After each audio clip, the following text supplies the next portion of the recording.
Yukiza abaserikale n'amagye nti baliwo okukuba abantu n'ebyabwe wabula si kubakuba naawe ekyokulabirako ku byabadde eggulu olunaku lw'eggulo ab'NUP gye banoonyereza akalulu.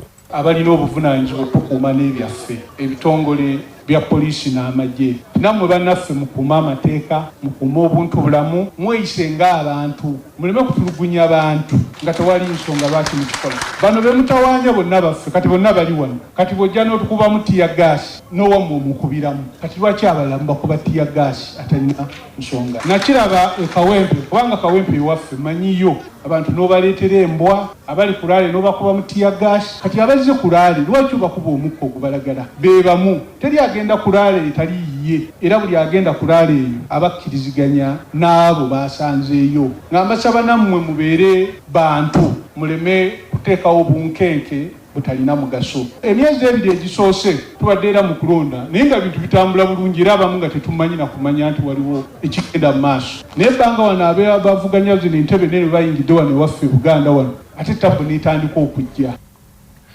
Mbuga azzeemu okukikkaatirizaamu nti omuntu tasobola kukakibwa kwagala ky'atayagala wabula abalina kusimba ku nsonga. Yennyamidde n'olw'ekifaananyi kya Uganda ekyeyongedde okwonooneka mu nsi ez'ebweru nga poliisi ya Uganda yeekulembeddemu okuttata n'ekifaananyi kino n'ekitiibwa kya Uganda.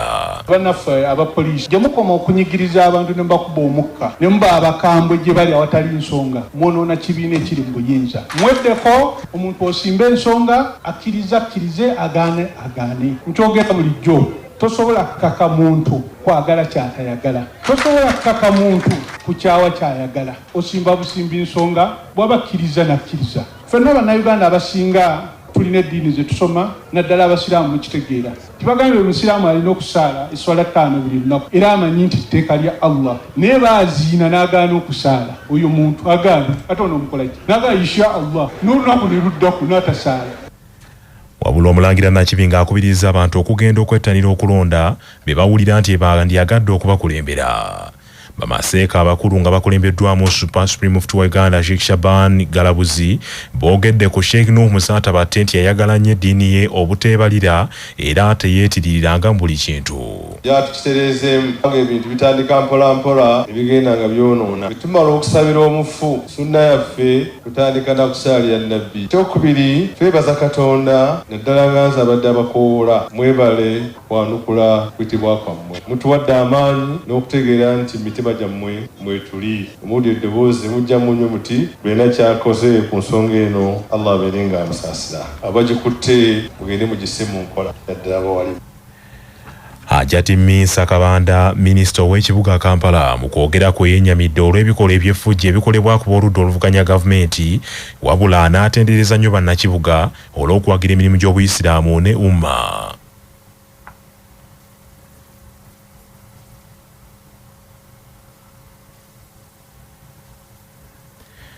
Abafamire n'abatesitesi nabo basanyukidde nnyo abantu olw'okuwagira enteekateeka za Muzaata.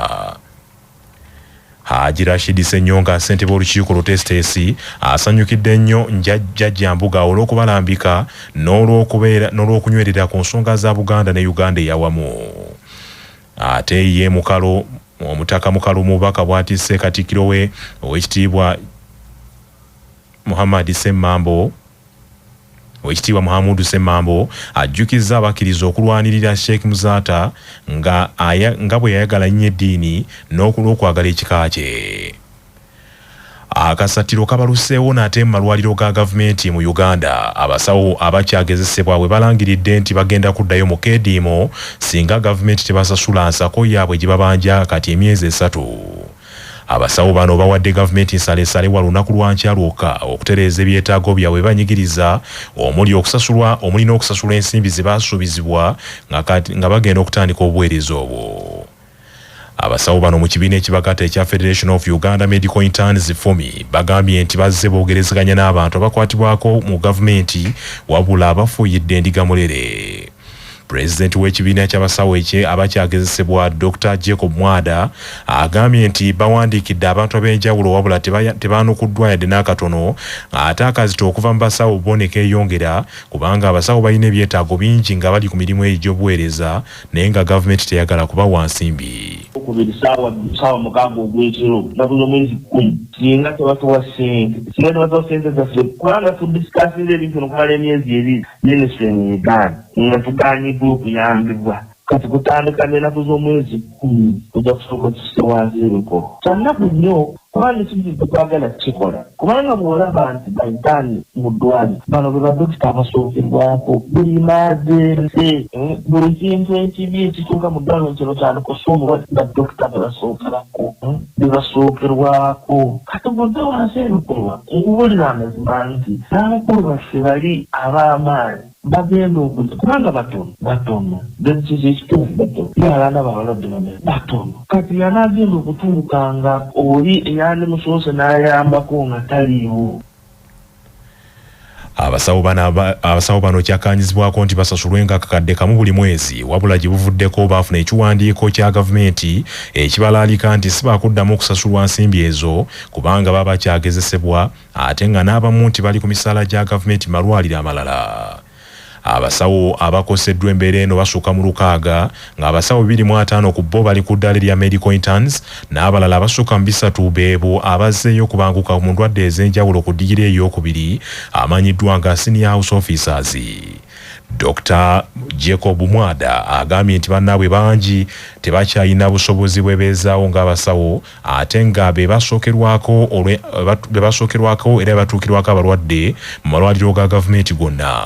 Muganda wange embeera mbi nnyo era bwenyinza kunyonyola obubi bw'embeera eyo kubanga omuntu n'omukwata n'omujja katugambe kati mbalala n'omutwala Arua n'otamubuulira nsigenda kuwa ssente kati omuntu n'abeera ng'asuubira ssente ezo omwezi ogusooka ne guggwa n'ogwokubiri ne guggwa ogwokusatu nga batuuse mu makata n'omugamba gwe sigenda kuwa ssente kubanga oli mukozi wa gavumenti oli ku study leave. Abantu balya looni ng'amanyi guno omwezi ogwokusatu ogugwerawo bona bagenda kuva miliyoni zange 3 ewa n'osasule n'alya akalooni n'asasula akafiizi k'omwana ng'amanyi omwezi ogunaagwera akasente ajja kukwata bakugezi.